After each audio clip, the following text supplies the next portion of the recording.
La vie chrétienne est une expérience profonde de Dieu. Elle part de la vie intérieure avec Dieu, une relation qui s'enracine en Dieu. Ainsi donc, le discernement nous y aide. Vous l'avez bien deviné, nous sommes à la catéchèse de l'évêque, votre émission d'éducation à la foi et de discernement avec son Excellence Monseigneur Gaspard Bébigneba, évêque de Mans. Bonjour Excellence. Bonjour. Bonjour à vous, chers fidèles auditeurs de Radio Maria Côte d'Ivoire Mans, et disposons-nous donc pour la prière. Au nom du Père et du Fils et du Saint-Esprit, Dieu notre Père, nous te bénissons pour ton amour manifesté en Jésus-Christ que tu nous as envoyé. Nous te bénissons pour sa vie. Il est passé partout en faisant le bien. Il a annoncé l'évangile du salut. Il est mort, il est ressuscité, il est vivant dans la gloire auprès de toi. Nous te bénissons par lui. Père, tu nous as envoyé le Saint-Esprit qui a fait de nous tes enfants, appelés à la gloire du ciel. Nous te bénissons, Père. Et par l'Esprit Saint, tu nous apprends à discerner ta sainte volonté, à l'accomplir ensemble, à marcher ensemble vers le paradis. Nous te bénissons, Père, pour cette catéchèse, ta parole que tu fais, nous fait écouter encore ce matin, que par la puissance du Saint-Esprit, que cette catéchèse, que ta parole que nous allons encore entendre, nous fasse grandir dans la vie avec toi, dans la vie divine, dans la participation à la vie éternelle dans le Christ. Nous te bénissons pour cette grâce que tu nous fais maintenant, Père, dans l'Esprit Saint, d'écouter ta parole. Oui, Père, rends-nous participants de cette vie divine dans le Christ. Que nous puissions progresser, grandir et croître dans cette vie divine par la force et la puissance du Saint-Esprit. Oui, nous te bénissons. Déjà par le Christ, tu nous as introduits et établis dans la vie d'union avec toi, dans la vie avec Dieu, dans la grâce, dans ta grâce et dans ta bénédiction. Nous te bénissons. Poursuis cette œuvre dans nos cœurs, dans nos vies, dans l'Église et dans le monde, afin qu'un jour, dans la gloire du ciel, tu puisses achever pour chacun et pour nous tous cette œuvre de salut et de grâce que tu as inaugurée dans le Christ, que tu poursuis dans l'Esprit Saint, au nom du Père et du Fils et du Saint-Esprit. Amen. Comment évaluer l'esprit qui nous anime? Comment distinguer la présence, l'action du Saint-Esprit ou des autres esprits dans la vie d'union intime avec Dieu? Comment reconnaître l'esprit bon ou mauvais? Depuis 3 catéchèses, aujourd'hui, à travers ce thème important, les critères du discernement des esprits, nous trouvons des réponses dans son développement catéchétique qui nous a conduit à la semaine dernière au 3e critère de discernement titré comme suit: le sens et le but de la vie humaine d'un chrétien, Dieu ou les choses. On comprend dès lors que l'homme, le chrétien, enfant de Dieu, est animé par l'Esprit Saint, habité par l'Esprit de Dieu, a un seul but qui donne un vrai sens à sa vie, celui de faire de Dieu l'essence même, le centre de sa vie. Ses choix, ses actions rendent compte de l'espérance à la vie, bonheur éternel. Merci Excellence de nous faire un petit rappel en profondeur avant de continuer avec ce même titre. Oui, merci. Et vous l'avez bien rappelé, la vie chrétienne, c'est une vie avec Dieu. Du chaque baptisé d'abord. C'est une rencontre personnelle. C'est une rencontre intérieure. D'abord et avant tout, avec Dieu. C'est une vie avec Dieu. Avant d'être vie avec les autres et pour les autres, c'est d'abord vie de chacun de nous avec Dieu. Il est important pour chacun, évêque, prêtre, religieuse, consacré, laïque, de nous le rappeler. C'est une vie intérieure, une rencontre personnelle avec Dieu, dans nos cœurs, dans nos âmes, dans l'intériorité. C'est là-bas, dans nos profondeurs, les profondeurs de notre être, que se joue cette vie avec Dieu. C'est une vie avec Dieu. Vie intime, vie de chacun avec Dieu. Donc c'est vie avec Dieu. Souvent, on est tellement avec les autres, on peut penser que c'est une vie simplement sociologique. C'est-à-dire, c'est comme si on est dans une association, on se rencontre. Non, c'est vie de chacun avec Dieu. Si ça la manque, il n'y a pas vie chrétienne. Ça devient un spectacle, ça devient du théâtre. C'est vie personnelle avec Dieu, vie intérieure de chacun avec Dieu. Évêque, prêtre, laïque, consacré, c'est vie avec Dieu. C'est ma vie avec Dieu. C'est ma vie avec Dieu. Donc, c'est dans l'intériorité, c'est dans ton cœur, dans ton âme, dans l'intériorité, dans les profondeurs de ton être, que se joue d'abord et avant tout cette vie avec Dieu. C'est dedans. C'est en toi-même que Dieu nous fait don du royaume et de sa vie divine et nous rend participants de cette vie divine.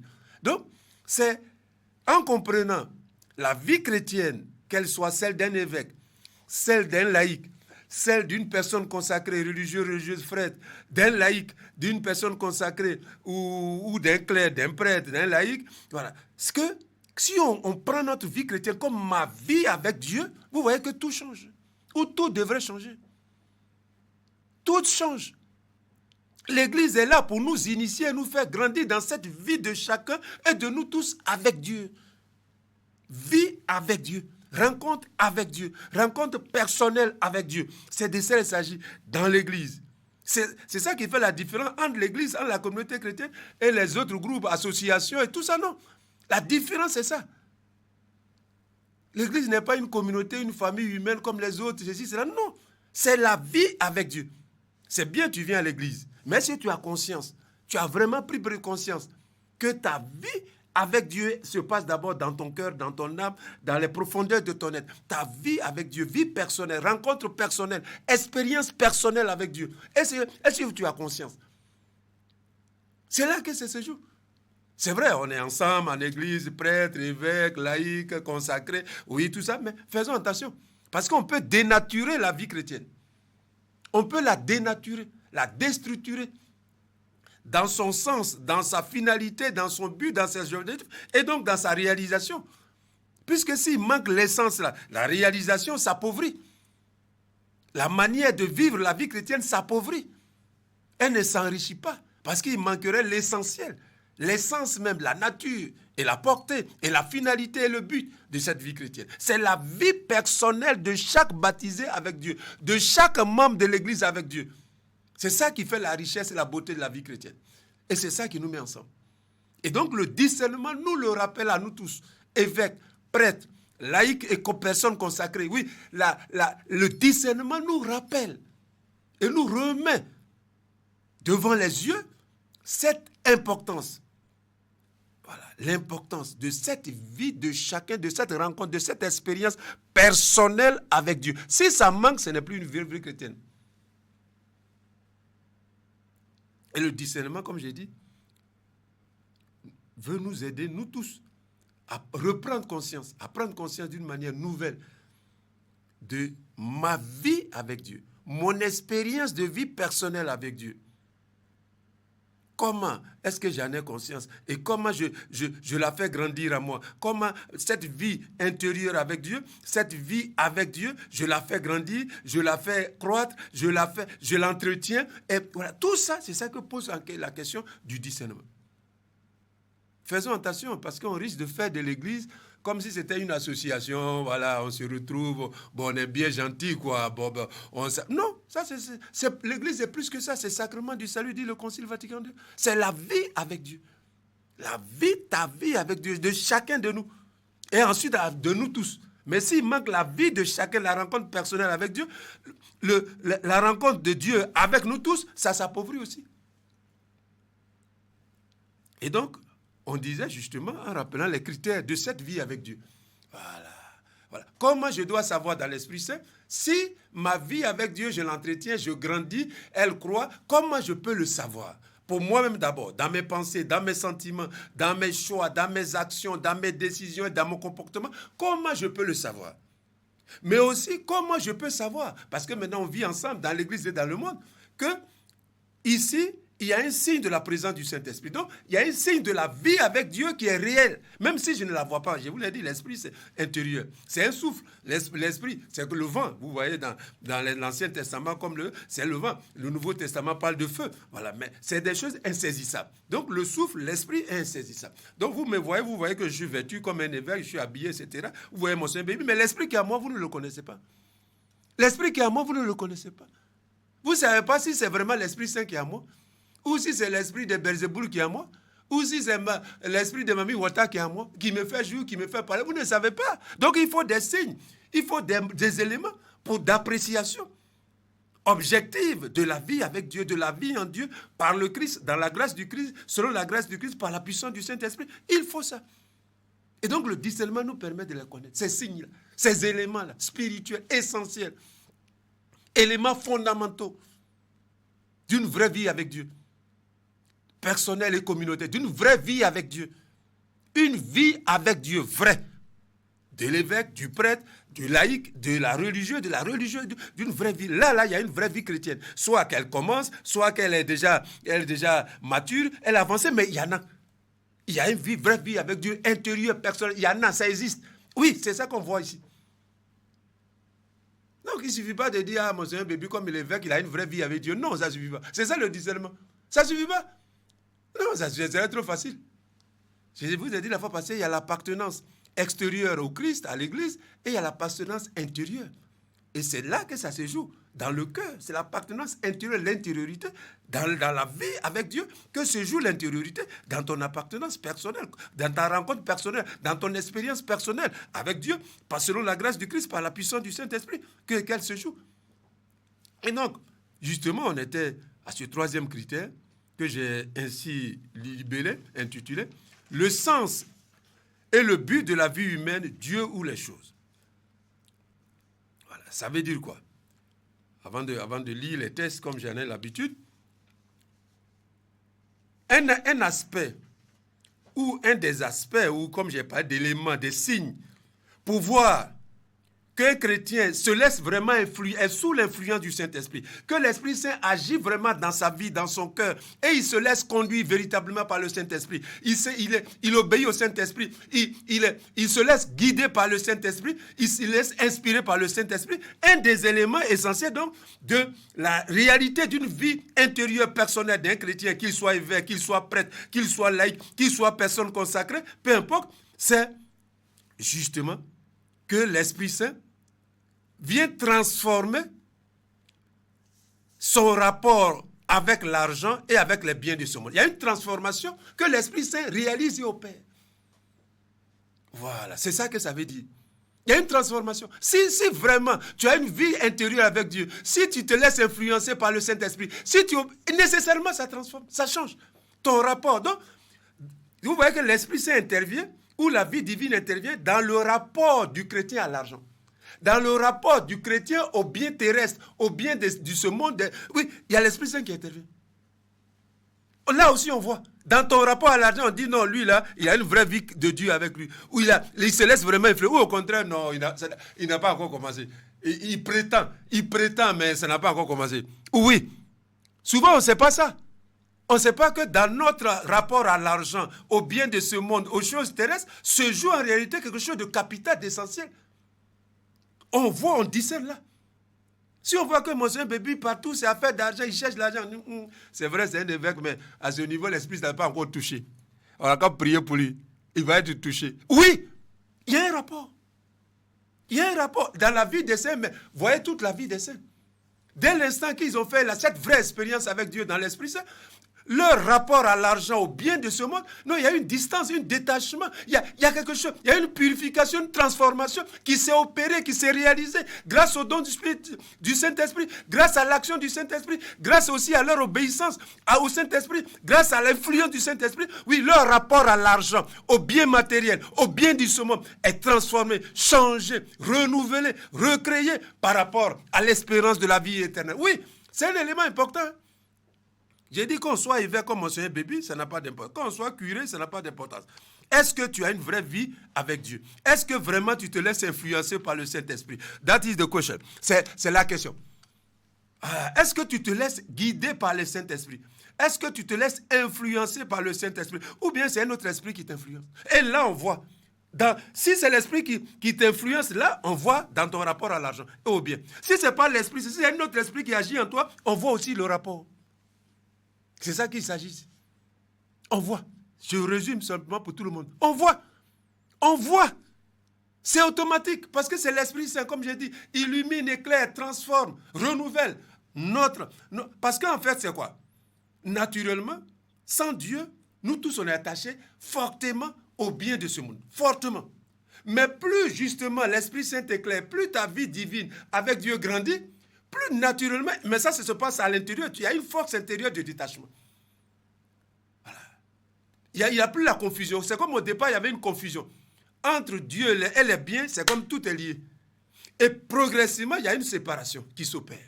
Et un petit détachement qui s'opère au plus rapide. Donc, plus tu te rapproches de Dieu, à l'intérieur comme à l'extérieur, donc dans ta vie personnelle avec Dieu, dans ta rencontre personnelle avec Dieu, quand elle grandit, quand tu progresses, progressivement, les choses sont toujours là, mais ne te dominent plus, voilà, ne te possèdent plus. C'est comme si les choses te possédaient en fait.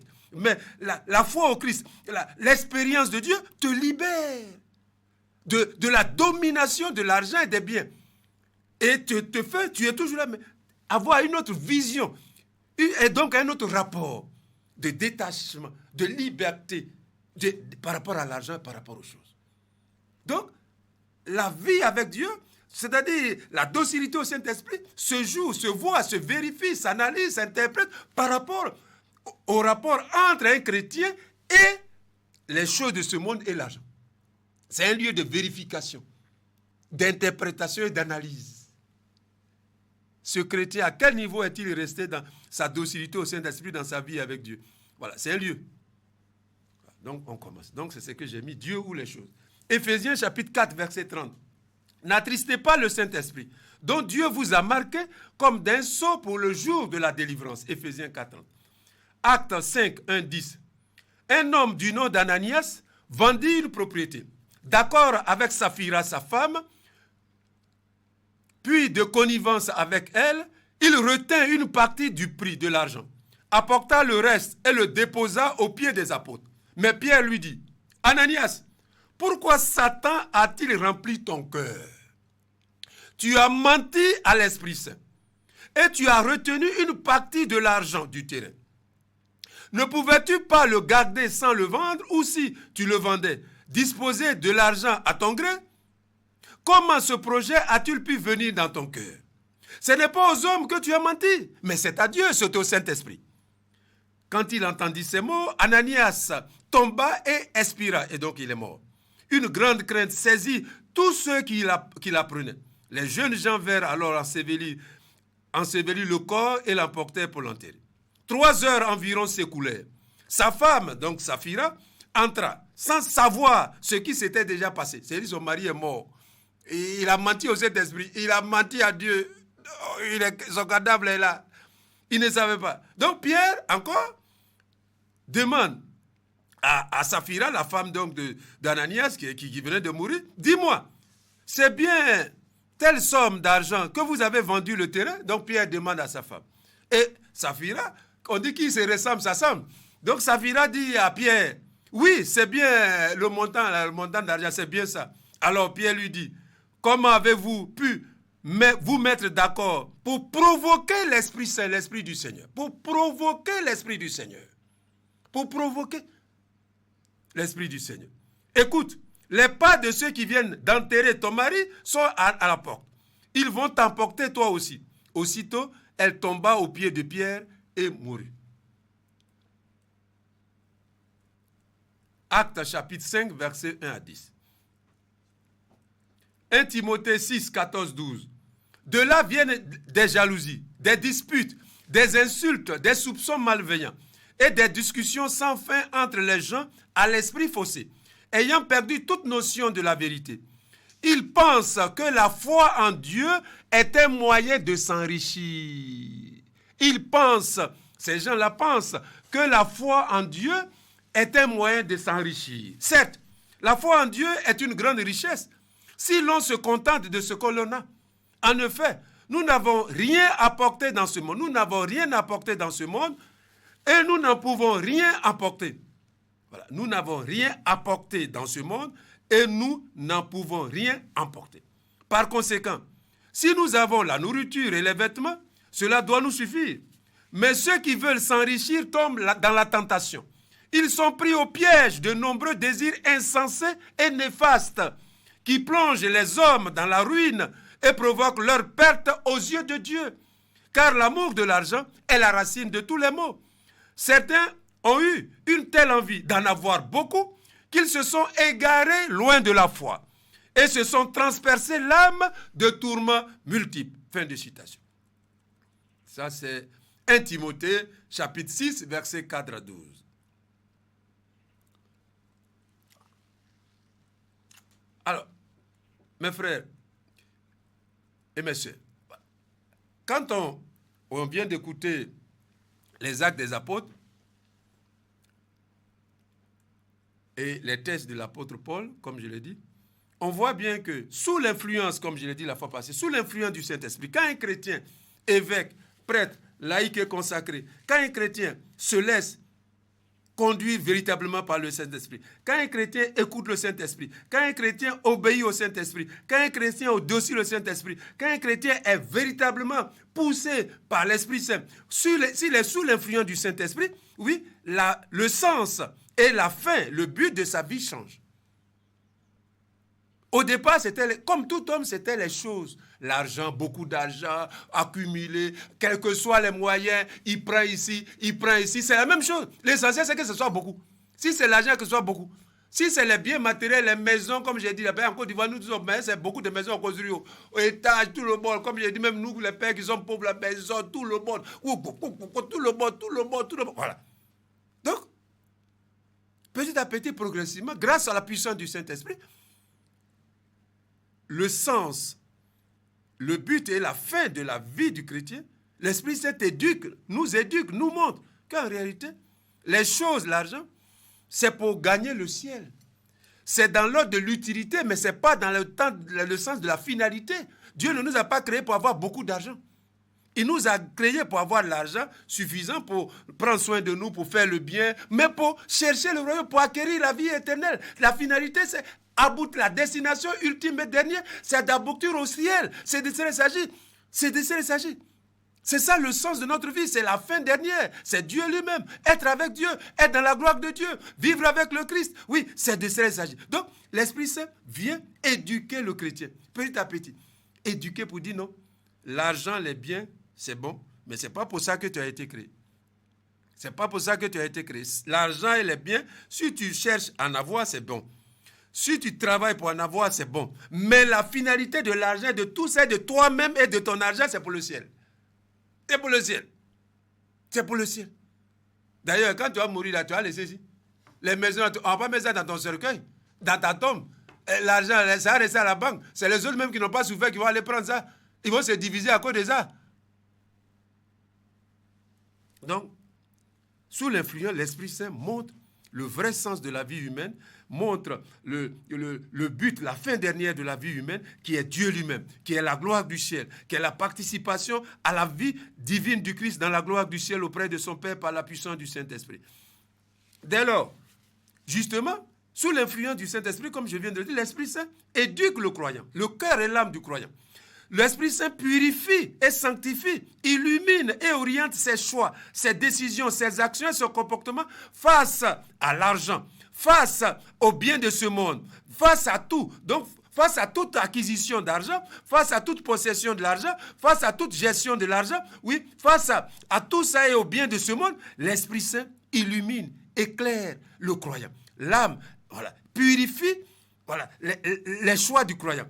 Les décisions du croyant, les actions du croyant, le comportement du croyant. Oui, c'est la puissance du Saint-Esprit. L'apôtre Paul dit, oui, l'Esprit Saint vient au secours de notre faiblesse. Justement, face à l'argent, face au bien, on est faible, la nature humaine est faible. Mais justement, l'Esprit Saint vient soutenir le croyant pour qu'il fasse des choix, pour qu'il prendre des décisions, pour qu'il fasse des actions et se comporte de manière digne, le comportement digne des enfants de Dieu, c'est-à-dire capable de l'envoyer au ciel. Capable de t'envoyer au ciel, c'est la finalité. Ce choix face à l'argent, est-ce que ça peut m'envoyer au ciel? Si ça ne peut pas t'envoyer au ciel, ce n'est pas la peine. Tu ne dois pas faire ça. Si tu es sous l'influence du Saint-Esprit. Donc, dans la vie, comme je l'ai dit, d'un chrétien qui est sous l'influence du Saint-Esprit, qui est docile au Saint-Esprit, qui est obéissant au Saint-Esprit, oui, cette docilité, cette influence-là se traduisent dans son rapport avec l'argent. Dans son rapport avec l'argent. Dans son rapport avec l'argent. Dans son rapport avec l'argent. Dans son rapport avec l'argent. Tu es évêque, tu es prêtre, tu es laïque, tu es consacré. Est-ce que dans ton rapport avec l'argent, il y a l'Esprit Saint qui intervient?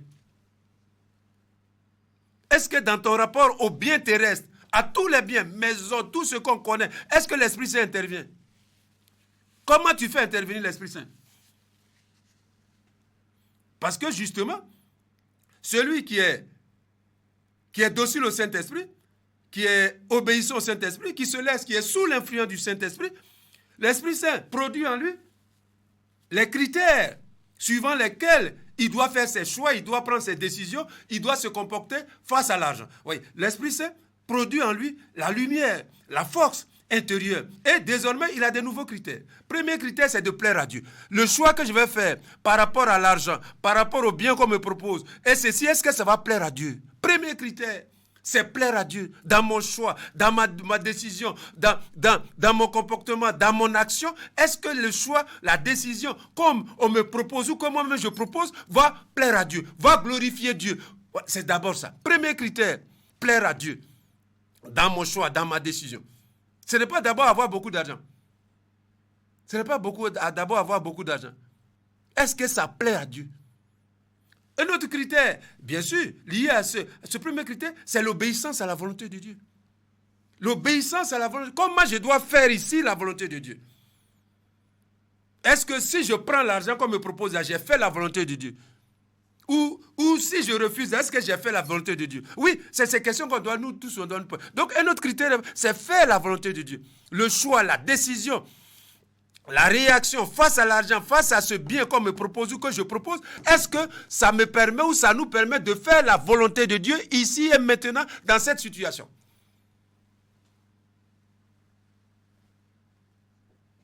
Un autre élément qu'on a déjà vu, plaire à Dieu, c'est glorifier le nom du Seigneur Jésus. Par les choix qu'on fait face à l'argent, est-ce que mon choix que je fais maintenant ou que je propose aux autres, est-ce que ça va glorifier, ça va honorer le Seigneur Jésus, qui est mort, qui est ressuscité, qui est vivant dans la gloire, qui reviendra à la fin des temps? Est-ce que ça va l'honorer? Est-ce que ça va le faire connaître? Est-ce que ça va le... Oui, c'est de ça qu'il s'agit.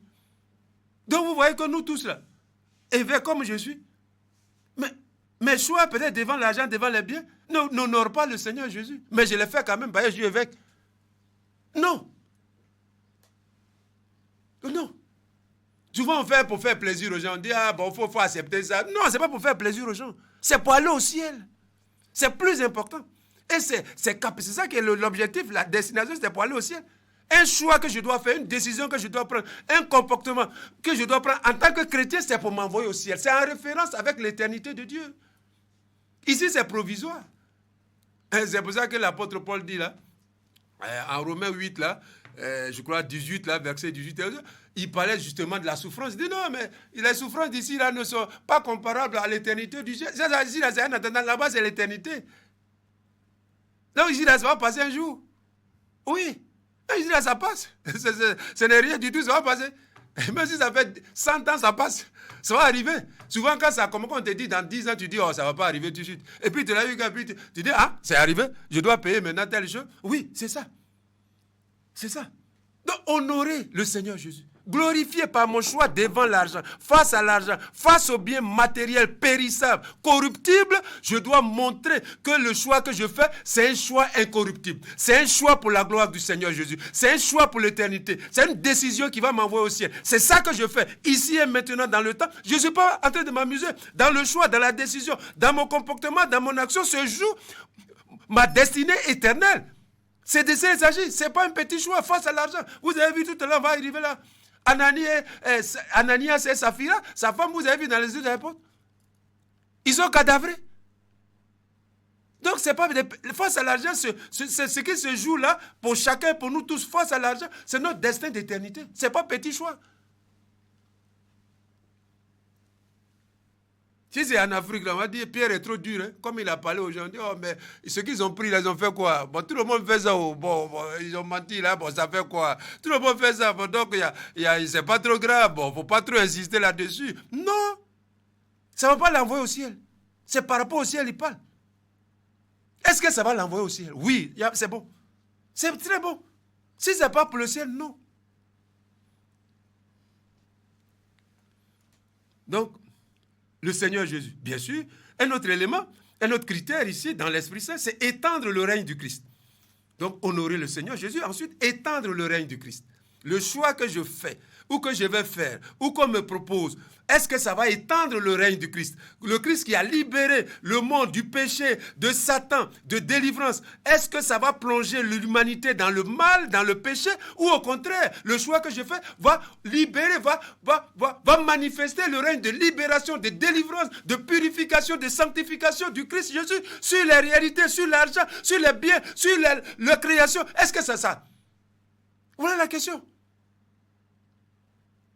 Parce que nos choix, nos décisions doivent participer à la libération du monde, du péché, du mal, du pouvoir satanique, diabolique. Nous, on joue dans l'équipe de Jésus. On ne joue pas contre notre camp. On ne doit pas marquer contre notre camp. Donc, on ne doit pas, par nos choix, aggraver le mal dans le monde, le péché dans le monde. Non. On est pauvres, on est pécheurs, certes, mais on prie pour que l'Esprit Saint nous encourage, nous sanctifie, pour que nos choix, nos décisions, justement, manifestent ce règne de libération, de délivrance du Seigneur Jésus, du mal. Il est venu libérer le monde, l'humanité, du péché, du mal. Oui, nous aussi, on doit participer. On doit l'aider modestement, certes, mais on doit l'aider par nos choix, par nos décisions, par nos actions et nos comportements à libérer le monde, l'humanité, la société de tout ce qui est mauvais, contraire aux yeux de Dieu. Tout ce qui est mauvais, nous devons contribuer à ça. Non, nous, on ne doit pas jouer contre notre camp. On ne doit pas marquer contre notre camp. Oui, c'est ça. Donc, le choix, c'est ça. Le choix que tu fais là, soit que tu étends le règne de Jésus, règne de libération du mal, du péché, de tout ce qui est mauvais aux yeux de Dieu, ou au contraire, tu travailles pour le règne de Satan, alias Belzéboul, dit Lucifer. C'est-à-dire, tu travailles par tes choix, tes décisions, pour que l'humanité, le monde, la société soit plongée dans le mal, dans le péché, dans tout ce qui est mauvais et contraire au plan de Dieu. Toi, tu travailles pour ça. Tu milites pour ça. C'est ça que tu diffuses, c'est ça que tu manifestes, c'est ça que tu répands. Un autre critère essentiel, c'est servir les autres. Voilà. L'Esprit Saint met dans nos cœurs que face à l'argent, face au bien, un autre critère dans l'Esprit Saint, c'est le service des autres. Le service des autres. Donc la solidarité, le partage. Le service des autres à travers la solidarité, le partage. Voilà. Si c'est dans ton cœur, face à l'argent, au bien, c'est que tu es dans l'Esprit Saint. C'est que l'Esprit Saint te conduit. C'est que tu es sourd, tu te laisses conduire véritablement par le Saint-Esprit. Voilà. Parce que l'esprit s'oppose à l'égoïsme, à la jalousie, à l'envie. Donc, servir les autres par le partage et la solidarité. Faire le bien. Faire le bien, ça continue. Donc, servir les autres, solidarité, partage et faire le bien. Ensuite aussi, être utile à la communauté. On ne vit pas seul, on vit toujours dans une communauté familiale, ça peut être dans la famille, ça peut être la société, ça peut être la communauté chrétienne, ça peut être ton village, ça peut être ta région, ça peut être ton pays, ça peut être etc. Donc, servir, gagner l'argent, avoir des biens, acquérir, gérer, posséder, c'est pour être utile à la communauté. Être utile à la communauté. Être utile à la communauté. Être utile. Être utile. Être utile.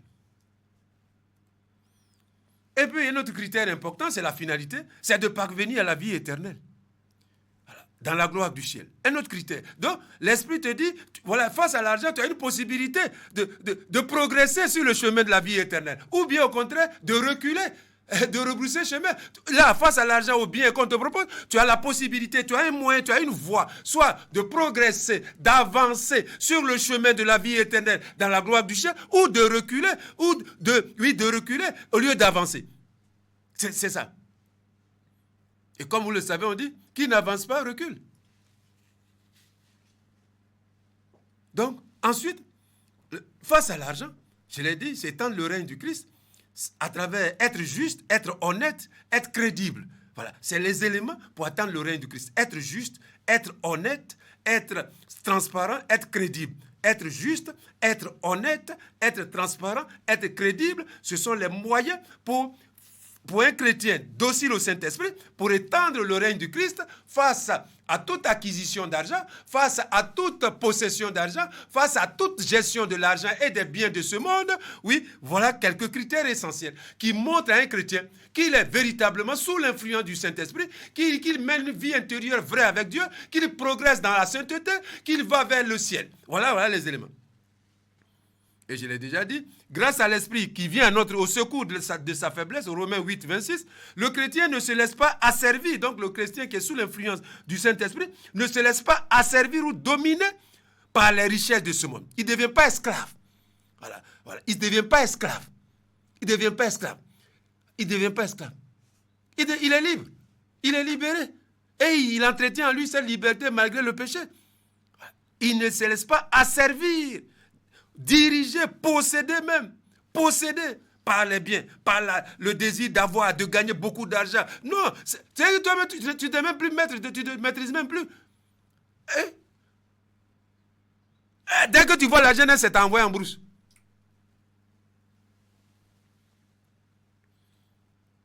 Mais ce chrétien, il devient un témoin convaincu et convaincant du royaume des cieux et de la bonne nouvelle du salut à travers toute acquisition de biens, à travers toute possession de biens, à travers toute gestion de biens. Ce chrétien qui est sous l'influence du Saint-Esprit, qui obéit véritablement au Saint-Esprit, qui se laisse conduire par l'Esprit Saint, oui, il devient un témoin convaincu et convaincant du royaume des cieux, de la bonne nouvelle du salut, de la vie éternelle, oui, de l'espérance en la vie éternelle. Oui, ses choix, ses décisions, son comportement, ses actions rendent compte de l'espérance en la vie éternelle qu'il habite déjà dans son cœur. Oui, et cette espérance, ce bien suprême, elle est le bien absolu. Il est le bien absolu. C'est par rapport à la possession de la vie éternelle dans la gloire du ciel qu'il doit faire tous ses choix. Son comportement, ses actions, ses réactions, oui, tout cela, ses décisions, c'est par rapport à la possession du royaume des cieux, de la gloire du ciel, de l'éternité de Dieu. Oui, c'est par rapport à ça. C'est la référence absolue, référence éternelle. Oui, si quelque chose, l'argent va t'envoyer en affaire, il faut dire à la personne non. Je ne le fais pas pour moi, je ne le fais pas pour toi, parce que ça va t'envoyer aussi en affaire. Donc, je l'ai déjà dit, face à l'argent et au bien de ce monde, l'Esprit Saint communique également aux chrétiens la force intérieure de la liberté, je l'ai dit, du détachement, du renoncement, de la simplicité, de la sobriété et de la discrétion, en vue de chercher efficacement et puissamment, oui, la possession du bien absolu qu'est le Christ Jésus, qu'est Dieu dans la gloire du ciel. Oui, c'est ça. Donc l'Esprit Saint, c'est pas nous, mais l'Esprit Saint, quand le chrétien, il s'éduque continuellement à laisser l'Esprit Saint diriger sa vie, conduire sa vie, qu'est-ce qui se passe? Intérieurement, avant, tu étais comme tout le monde, très attaché à l'argent. S'il n'y a pas l'argent, non, tu es mort. Mais petit à petit, intérieurement, la force spirituelle, la puissance spirituelle du Saint-Esprit te libère. Et cette libération se traduit en détachement, en renoncement.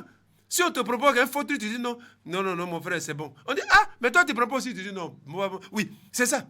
Donc, c'est des éléments, des critères pour voir si par rapport à l'argent, tu te laisses vraiment véritablement conduire par l'Esprit. Donc, l'Esprit, c'est un esprit de liberté, voilà, de détachement, de renoncement, de simplicité, de sobriété et de discrétion en vue de mieux chercher et rechercher à posséder pleinement et totalement et définitivement le bien absolu qui est Dieu et qui est le Christ dans la gloire du ciel. À 1 Corinthiens chapitre 7, versets 29 à 31, l'apôtre Paul exhorte les chrétiens en ces termes. Voici ce que je dis, frère. Le temps est écourté. Désormais, que ceux qui ont une femme soient comme s'ils n'en avaient pas. Ceux qui pleurent comme s'ils ne pleuraient pas. Ceux qui se réjouissent comme s'ils ne se réjouissaient pas. Ceux qui achètent comme s'ils ne possédaient pas. Ceux qui tirent profit de ce monde comme s'ils n'en profitaient pas vraiment. Car la figure de ce monde passe. Sous le firmament, tout n'est que changement, tout passe. Et quoi que l'homme fasse, ces jours s'en vont fuyant. Plus vite qu'un torrent, tout passe. Oui, car la figure de ce monde passe. Tu vas accumuler tout l'argent, tout l'or, toutes les maisons, tout ça tu vas avoir, tu vas passer. Ça va te quitter. Tu n'as pas le choix, tu ne peux pas. Oui, car la figure de ce monde passe. Il ne faut pas passer deux fois. Tu vas passer ici, si tu passes, je dis encore, c'est pas bon. Oui, car la figure de ce monde passe. Car la figure de ce monde passe. Car la figure de ce monde passe. 1 Corinthiens 7, 21, 31. Oui, oui. Donc la recherche et la possession du royaume des cieux constituent donc les priorités absolues du chrétien qui est sous l'influence du Saint-Esprit. Oui, la recherche et la possession de Dieu, du Christ, du royaume des cieux, de la gloire du ciel, constituent les priorités des priorités absolues. Dieu et la gloire de Dieu, et l'éternité de Dieu, et le bonheur du Christ, quand il reviendra juger les vivants et les morts, c'est le bonheur absolu, c'est le bien absolu. Donc, toute recherche, toute acquisition, toute possession, toute gestion de l'argent devrait conduire le chrétien à posséder Dieu pleinement et définitivement, comme dit Sainte Thérèse, l'enfant Jésus, dans l'éternité de Dieu. Donc, l'Esprit Saint fait beaucoup de choses quand on se laisse conduire. Donc, la force spirituelle intérieure du Saint-Esprit, je l'ai dit, permet au chrétien d'abord d'apprécier à sa juste valeur, dans son cœur et dans les profondeurs de son être, le trésor éternel qu'est Dieu, qu'est le Christ, qu'est la gloire du ciel. Oui, d'abord apprécier. Que cette grâce, ce que la grâce te donne, mais l'argent n'est rien du tout. L'argent n'est rien du tout. D'abord, ça va te quitter un jour. Ça va te quitter un jour. Ce n'est rien du tout. C'est très important pour acheter telle chose, pour construire peut-être une maison, mais c'est tout ce que l'argent peut faire. L'argent ne peut pas te donner Dieu, ne peut pas faire plus que ça. Il ne faut pas faire plus que ça. L'argent ne peut pas faire plus que ça. Il faut laisser à l'argent de te faire dans ta vie ce que l'argent peut faire. Puis c'est fini, ça a fini son travail. Mais il ne faut pas mettre l'argent à la place de Dieu. Ou à la place du Christ, ou de la vie éternelle, ou du ciel. Non. Donc d'abord d'apprécier à sa juste valeur, dans son cœur et dans son âme, le trésor éternel qu'est Dieu, qu'est le Christ Jésus, dans la gloire du ciel.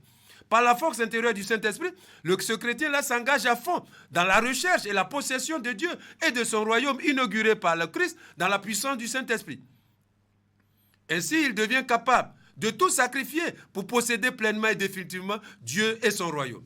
C'est ce que Jésus lui-même nous dit en Matthieu chapitre 13, versets 44 à 46, où il dit ceci. Le royaume des cieux est comparable à un trésor qui est caché dans un champ et qu'un homme a découvert. Il le cache à nouveau et dans sa joie, il s'en va, met en vente tout ce qu'il achète, tout ce qu'il a et il achète le champ. Le royaume des cieux est encore comparable à un marchand qui cherchait des perles fines. Ayant trouvé une perle de grande valeur, de grand prix, il s'est tanné d'aller vendre tout ce qu'il avait et a acheté ce champ. Le royaume, le ciel, c'est cette perle de grande valeur. C'est cette perle de grande valeur. L'éternité de Dieu, la participation à la vie de Dieu. Ta vie avec Dieu, c'est ça qui constitue la grande perle de ta vie. Le sens, la valeur éternelle de ta vie, c'est dans ta vie avec Dieu. C'est dans l'espérance du ciel. C'est dans l'espérance de la gloire du ciel que se trouve ton bonheur éternel, défini. Tous les autres, c'est provisoire. C'est un entendant.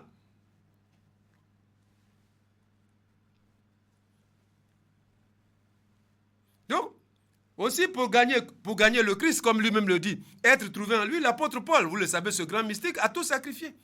Oui, ce bonheur éternel, qui est la vie avec le Christ, la vie dans le Christ. Oui, c'est un bonheur pour l'apôtre Paul, c'est le bonheur éternel. Pour ça, il a souffert, tout ça. Mais pour lui, c'est gagner le Christ, connaître le Christ, être avec le Christ, être en communion avec le Christ, dans ses souffrances, dans sa résurrection, dans l'espérance du ciel, être là où le Christ est. Pour ça, l'apôtre Paul a tout donné. Il s'est donné et il a tout donné. Oui, l'apôtre Paul. Il a accepté, à cause du Christ, de la vie éternelle en lui. Oui, il a accepté, oui, le bouleversement de sa vie. Il a accepté que le Christ établisse dans sa vie une nouvelle hiérarchie des valeurs, de nouvelles priorités et surtout transforme son comportement, ses choix, ses décisions et ses actions par la puissance du Saint-Esprit en vue de la possession de la gloire du ciel. Saisi par le Christ Jésus, je cours tout droit vers le but. Pour lui, j'ai tout sacrifié, car pour moi, il s'est livré. Oui, l'apôtre Paul, le grand mystique. Ainsi, rien de ce qui faisait auparavant sa fierté, son honneur et sa grandeur aux yeux des hommes, naissance, qualité, pratique, privilège, statut, etc., n'est comparable au don de la grâce que Dieu lui a accordé dans le Christ Jésus. Oui, c'est pas comparé. On ne peut pas comparer. Il n'y a pas match, il n'y a pas photo comme disent les Ivoiriens. Non, entre le don de la grâce de Dieu que Dieu nous a accordé dans le Christ mort et ressuscité, et l'argent, et les biens, non, il n'y a pas match, il n'y a pas photo. Il ne faut pas faire la confusion entre le bien, ce que Dieu nous donne, nous a promis, nous réserve, et ce que les hommes, les humains, la terre, peut nous donner. Non, ce n'est pas comparable. C'est que l'apôtre, il n'y a pas match, il n'y a pas photo. Faut pas mélanger. Non, ce n'est pas possible, mon frère. Si de l'argent, c'est bien, mais ça ne peut pas te donner Dieu. Et ce n'est pas à cause de l'argent, tu vas quitter Dieu. L'argent va t'abandonner un jour, va te quitter mauvais. Oui, Ça va te quitter. Mais on a fait la guerre ici. Beaucoup n'ont pas tout perdu. Alors. Est-ce que tu sais le jour où l'argent va te quitter? Est-ce que tu connais? Ah bon. Donc tu peux pas bâtir ta vie sur l'argent. C'est utile. C'est tout. Tu travailles, on te donne un peu d'argent, bon, tu nourris, tu achètes un peu. C'est tout. Mais à cause de ça, tu as abandonné. Non. Pour Paul, c'est pas la confusion. Voilà, c'est pas la confusion. Donc, sous l'influence du Saint-Esprit et dans l'obéissance au Saint-Esprit, l'apôtre Paul, justement, mesure la grandeur de ce bonheur que Dieu lui réserve, que Dieu, par la grâce du Christ, par l'Esprit Saint, a déjà commencé à lui donner et que Dieu lui donnera pleinement et définitivement dans le ciel, dans la gloire du ciel, dans l'éternité de Dieu. Oui, c'est Dieu qui agit en lui, c'est Dieu qui fait pour lui. Et donc ce bonheur-là, non, ça ne vaut pas tous les trucs-là, non. Monseigneur Alexis, j'aime bien citer ça, Alexis l'évêque d'Aboville en Côte d'Ivoire, il disait une fois là que Dieu nous a créés pour nous donner le bonheur au ciel. Mais ici, la terre, il nous donne quelques bonnes heures. Mais ici, il ne nous donne pas le bonheur. J'aime bien cette expression. Ici, sur la terre, il nous donne de passer quelques bons moments. Voilà, un peu d'argent, bon, quelqu'un vient te saluer, tu es content, tu fais la fête, tu te maries, ton enfant est marié, il a gagné BPC. Voilà, Dieu nous permet sur la terre de passer quelques bonnes heures, de bons moments. Mais ici, c'est là-bas le bonheur, ben, lui, il est éternel. Ça, c'est provisoire, c'est un attendant. Donc, l'apôtre Paul, il fait les choix par rapport à Dieu. En Philippiens 3, 4 à 14, il dit ceci. Je pourrais me réclamer de tels privilèges. J'aurais plus de raison de le faire que qui que ce soit d'autre. J'ai été circoncis de la tribu de Benjamin, hébreu, descendant d'hébreu. Je pratiquais la loi juive en bon pharisien et j'étais si fanatique que je persécutais l'église de Dieu. En ce qui concerne la vie juste prescrite par la loi de Moïse, j'étais irréprochable. Mais ces qualités que je regardais comme un gain, je les considère désormais comme une perte à cause du Christ Jésus.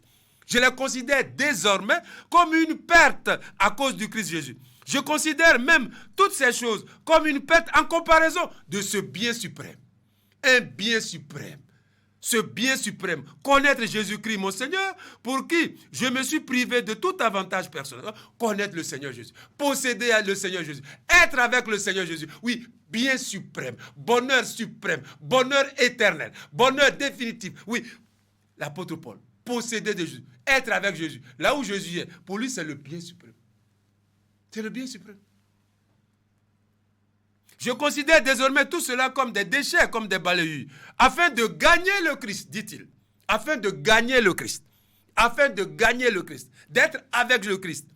Oui, afin de gagner le Christ et d'être parfaitement trouvé en lui.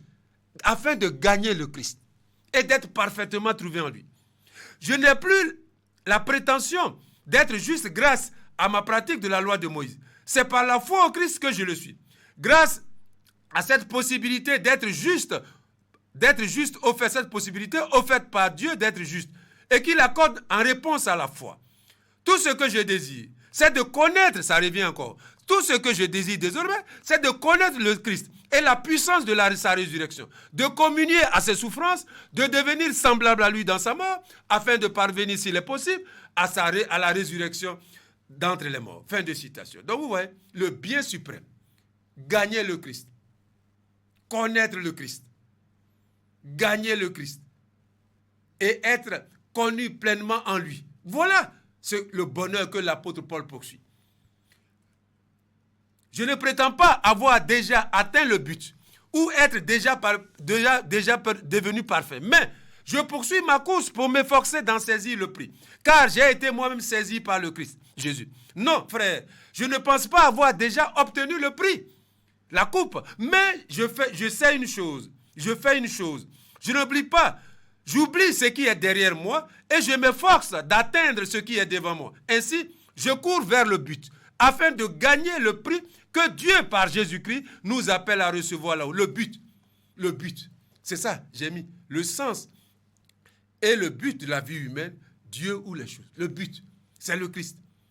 Saisi par le Christ Jésus, je cours tout droit vers le but. Pour lui, j'ai tout sacrifié, car pour moi, il s'est livré.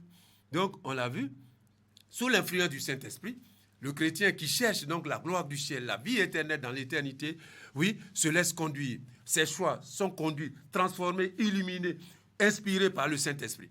Voilà. Et à travers cela, ces choix, concrètement, sont éclairés par la parole de Dieu, par les commandements de Dieu, par la volonté de Dieu, par l'évangile du Seigneur. Donc face à l'argent, il ne fait pas n'importe quel choix. Il ne fait pas n'importe quel choix. Il ne fait pas n'importe quel choix. Ses choix face à l'argent au bien, ses décisions face à l'argent au bien de ce monde, ses actions et son comportement n'attristent pas le Saint-Esprit, mais laissent transparaître la puissance transformatrice du Saint-Esprit et de la grâce du Christ. Voilà. La puissance transformatrice de l'Esprit Saint transparaît, marque, façonne les choix, les décisions, les actions et le comportement du chrétien qui est sous l'influence du Saint-Esprit. Et ça se voit, ça se remarque, ça se constate que ce choix-là n'est pas le choix de tout le monde. Ce choix, cette décision n'est pas une décision, tout le monde ne peut pas accepter ça. C'est là qu'on voit que l'Esprit Saint, tu te laisses conduire par l'Esprit. C'est l'Esprit Saint vraiment qui te conduit. Au contraire, si le chrétien est sous la domination d'un autre esprit, c'est-à-dire si le chrétien n'est pas sous l'influence du Saint-Esprit, si il n'agit pas à travers le Saint-Esprit, il n'obéit pas au Saint-Esprit, si c'est un autre esprit qui agit en lui, ça se voit. Ça se voit à travers justement sa recherche de l'argent, sa manière d'acquérir l'argent, sa manière de posséder l'argent, sa manière de gérer l'argent et les biens, ça se voit. Ça se voit. On sait que ça, ce n'est pas le choix du Saint-Esprit. On sait que ce n'est pas le choix du Saint-Esprit.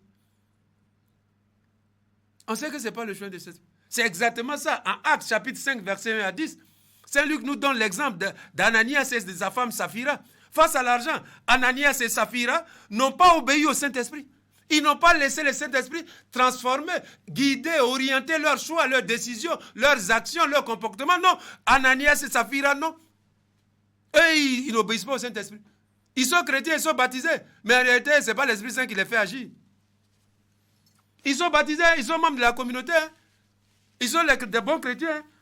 Mais face à l'argent et face au bien de ce monde, non, eux, c'est l'esprit conduit par le Saint-Esprit. C'est un autre esprit qui les conduit, qui les fait agir, qui les fait prendre leurs décisions.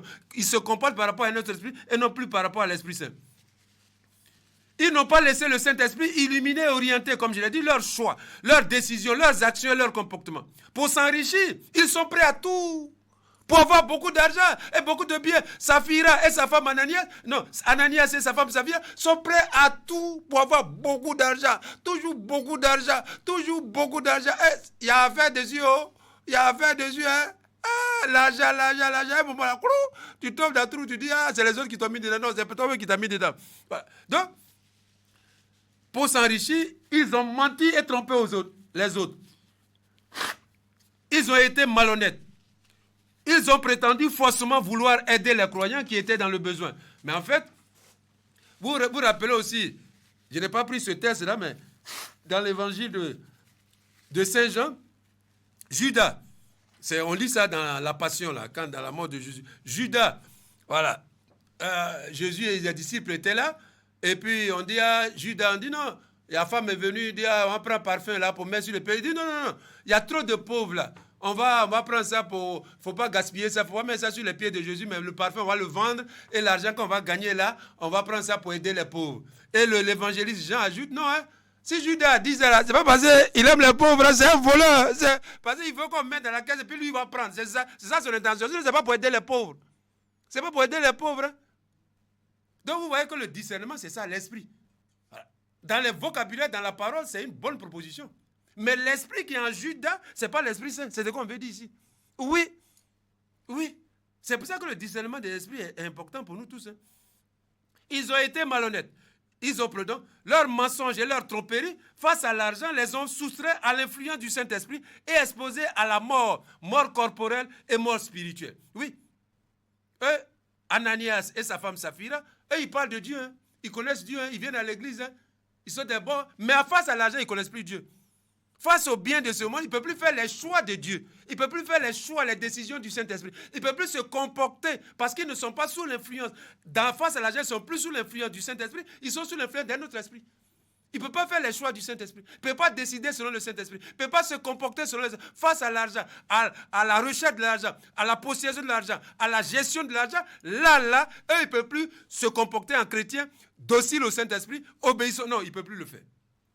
Ils ne peuvent plus le faire. Ils ne peuvent plus le faire. Ils ne peuvent plus le faire. Ils ne savent plus le faire. Et vous voyez bien pourquoi c'est important. Dans le texte de Actes chapitre 5, là,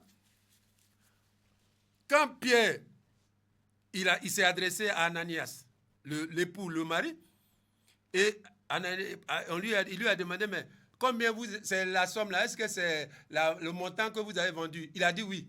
Mais pour lui parler là, l'apôtre Paul dit, Ananias, pourquoi Satan a-t-il rempli ton cœur? Tu as menti à l'Esprit Saint et tu as retenu une partie du prix de l'argent. Il n'a pas dit que tu as menti aux autres ou à la communauté. Hein. Il n'a pas dit que tu as menti aux autres. Hein. Il dit que tu as menti au Saint-Esprit. Ah, tu as menti au Saint-Esprit. C'est ce que Saint-Pierre a dit. Tu n'as pas menti aux autres. C'est au Saint-Esprit, c'est à Dieu même que tu as menti.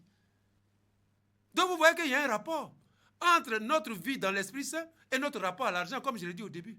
L'apôtre Paul n'a pas dit que tu as menti aux autres. C'est au Saint-Esprit. Donc, dans notre gestion, dans notre manière d'acquérir l'argent, d'avoir l'argent, dans notre manière de posséder l'argent, dans notre manière de gérer l'argent, se joue notre relation avec Dieu et notre relation au Saint-Esprit. Si nous sommes sous l'influence du Saint-Esprit, on va voir ça. Si tu n'es pas sous l'influence du Saint-Esprit, on va voir. Et voilà comme Ananias et Saphira, quand ils ne sont pas sous le Saint-Esprit, voilà comment ils ont agi. De même chose aussi. Quand la femme est venue, Saphira, l'apôtre Paul lui aussi a posé la question. Est-ce que le montant là c'est ça? Il dit oui. Mais l'apôtre Paul dit, comment avez-vous pu vous mettre d'accord pour provoquer l'Esprit du Seigneur? Provoquer l'Esprit du Seigneur. Donc vous voyez, souvent on gère l'argent, mais pour nous, il n'y a aucun rapport entre ça, ce travail ou ce service, de l'argent, des biens, avec l'affaire de Dieu. Souvent c'est opposé. On dit non, moi je suis un chrétien, je vais bien, je paye mes délais, je suis légionnaire, je fais tout ça bien. Mais avec l'argent là, il n'y a plus ça. Ah mes frères, vous avez su la sanction qui est arrivée.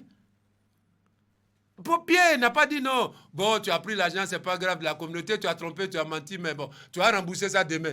Alors, tu as remboursé Non, il n'a pas dit ça. Il n'a pas dit ça. Hein? Ils ont menti, trompé l'Esprit Saint, c'est trop grave. Donc, mort physique, mort spirituelle. Ils sont morts. Ils sont morts. Ananias et sa femme Saphira sont morts.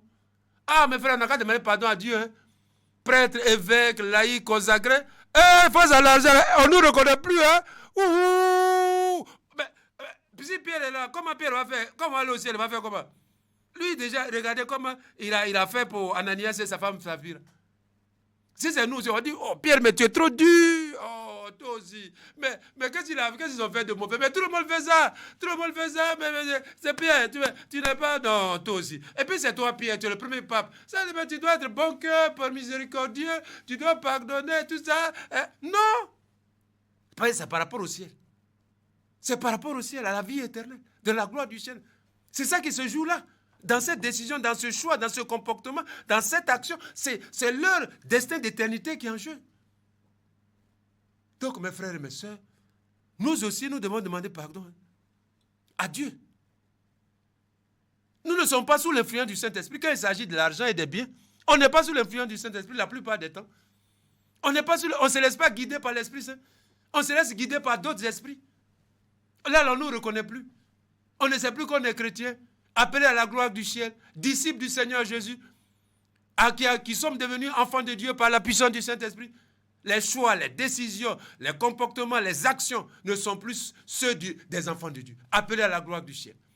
Là, l'argent devient, les choses deviennent le sens de notre vie, le but de notre vie, la fin de notre vie. Voilà ce qui est arrivé donc à Ananias et sa femme Saphira. Donc ici, c'est pour ça que l'apôtre Paul, justement, il nous dit encore à 1 Timothée 6, 4, 12, ce qu'on a lu tout à l'heure en haut, de là viennent des jalousies, des disputes, des insultes, des soupçons malveillants et des discussions sans fin entre les gens à l'esprit faussé, ayant perdu toute notion de la vérité. Ils pensent que la foi en Dieu est un moyen de s'enrichir. Certes, la foi en Dieu est une grande richesse si l'on se contente de ce que l'on a. En effet, nous n'avons rien apporté dans ce monde. On n'a rien apporté. Et il dit non, mais qu'est-ce que tu vas... Mais quand tu vas partir là, tu vas tout prendre. Parce que nous, on pense que tu vas tout avoir, tous les biens, tout l'argent, tu vas en jouer, puis tu vas finir d'abord avant de partir. Non, tu ne finiras pas. Tu vas partir et puis ça va rester encore. Nous, on pense qu'on va tout avoir. Non. Il dit on ne va rien apporter. Quand on te met dans le cercueil et puis dans la tombe là, tu n'apportes rien. C'est de toute façon, ta maman t'a accouché, c'est comme ça que tu vas partir. Même si on met beaucoup de pain, ça c'est pour tromper les hommes. Sinon, c'est comme ta maman t'a accouché, c'est comme ça que tu vas te mettre dans le cercueil, dans la tombe là. Donc, on ne va rien apporter. Donc, il ne faut pas chercher à... Non. Par conséquent, si nous avons la nourriture et les vêtements, cela doit nous suffire. Mais ceux qui veulent s'enrichir tombent dans la tentation. Ils sont pris au piège par de nombreux désirs insensés et néfastes qui plongent les hommes dans la ruine et provoquent leur perte aux yeux de Dieu. Provoquent leur perte aux yeux de Dieu. Donc, les choix que nous faisons pour avoir l'argent, pour gérer l'argent, ça se joue, je l'ai dit, notre perte. On perd la vie éternelle ou on va au ciel. Voilà, donc là, ils provoquent leur perte aux yeux de Dieu. Car l'amour de l'argent est la racine de tous les maux. Certains ont eu une telle envie d'en avoir beaucoup qu'ils se sont égarés loin de la foi et se sont transpercés l'âme de tourments multiples. Mais toi, homme de Dieu, évite tout cela. Homme de Dieu, toi qui vas aller au ciel, évite tout cela. Sinon, tu ne vas pas aller au ciel, tu vas aller en enfer, tu seras damné. C'est ta perte éternelle que tu es en train de travailler contre toi-même. Fuis ces choses-là. Recherche la droiture, l'honnêteté, la maîtrise de soi, l'attachement à Dieu, la piété, la foi, l'amour, la persévérance, la patience et la douceur. Combat le bon combat de la foi. Conquiert la vie éternelle. Voilà le mot. À travers tes choix par rapport à l'argent, au bien, par rapport à tes décisions, par rapport à ton comportement vis-à-vis de l'argent, conquiert la vie éternelle à laquelle tu as été appelé. Car Dieu te l'a révélé quand tu as professé la foi au Christ en présence de nombreux témoins. Fin de citation.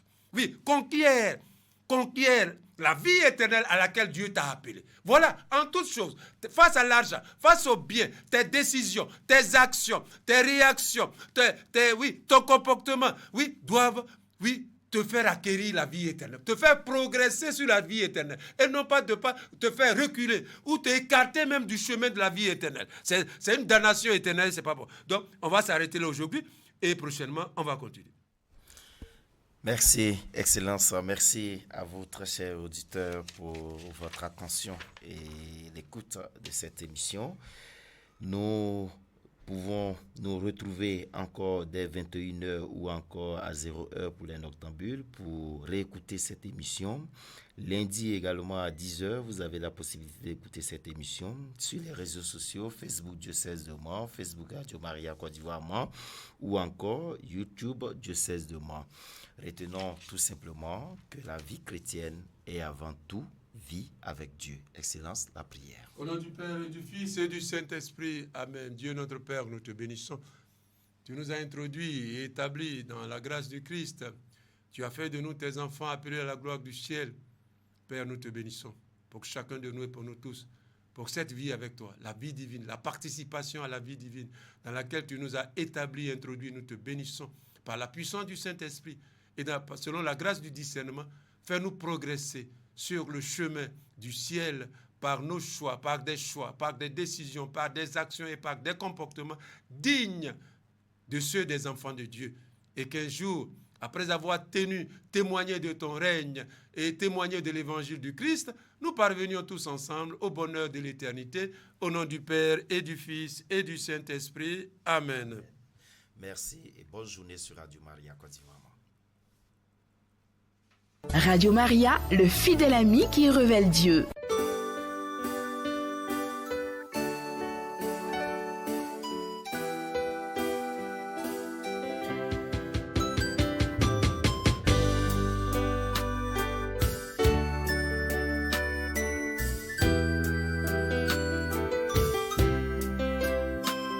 Esprit de Dieu très pur amour, descend dans notre nuit obscure. Comment tu as entretenu en toi? Est-ce que tu avais conscience que Jésus a souffert, qu'il est mort, que j'ai envoyé l'Esprit Saint pour faire de toi mon enfant? C'est l'Esprit Saint qui construit en nous, qui bâtit en nous, qui fait grandir en nous le royaume de Dieu. Chaque mercredi, nous partons à la découverte de l'Esprit Saint avec son Excellence Monseigneur Gaspard Bébigné-Ba, évêque de Mans. Suivez en direct depuis Radio Maria Côte d'Ivoire la catéchèse de notre Père évêque tous les mercredis de 10h à 11h. Envoie ton esprit saint. Suivez un replay la catéchèse de l'évêque sur Radio Maria Côte d'Ivoire à travers YouTube. Tapez sur la barre de recherche Diocèse de Mans.